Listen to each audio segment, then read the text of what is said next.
வில்லியனூரில் புதிய பால் உற்பத்தியாளர்கள் சங்க கட்டிடத்தின் திறப்பு விழாவில் எதிர்க்கட்சித் தலைவர் சிவா கலந்து கொண்டு திறந்து வைத்தார். புதுச்சேரி அரசின் கூட்டுறவு பால் சொசைட்டி மூலமாக 4 லட்சம் ரூபாய் மதிப்பீட்டில் வில்லியனூர் மாடவீதியில் கூட்டுறவு பால் உற்பத்தியாளர் சங்கத்திற்கு புதிய கட்டிடம் கட்டப்பட்டு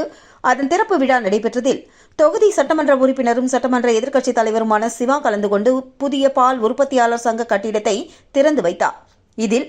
கூட்டுறவு பால் உற்பத்தியாளர் சங்க தலைவர் காளிதாஸ், செயலாளர் வெங்கடேசன், பரிசோதகர் அருண்குமார், அளவியாளர் ஜோதிலட்சுமி, உதவியாளர் திருவேங்கடம் மற்றும் திமுக தொகுதி செயலாளர் மணிகண்டன், பொதுக்குழு உறுப்பினர்கள் ராமசாமி, செல்வநாதன், தர்மராஜ், வர்த்தக அணி அமைப்பாளர் ரமணன், விவசாய அணி அமைப்பாளர் குலசேகரன், ஆதிதிராவிட அணி அமைப்பாளர் செல்வநாதன், ஆதிதிராவிடர் அணி துணைத் தலைவர் கதிரவன், உசுறு தொகுதி செயலாளர் இளஞ்செழிய பாண்டியன், ஹாலித், சபரிநாதன், சுப்பிரமணியன் உட்பட பலர் கலந்து கொண்டு சிறப்பித்தனர்.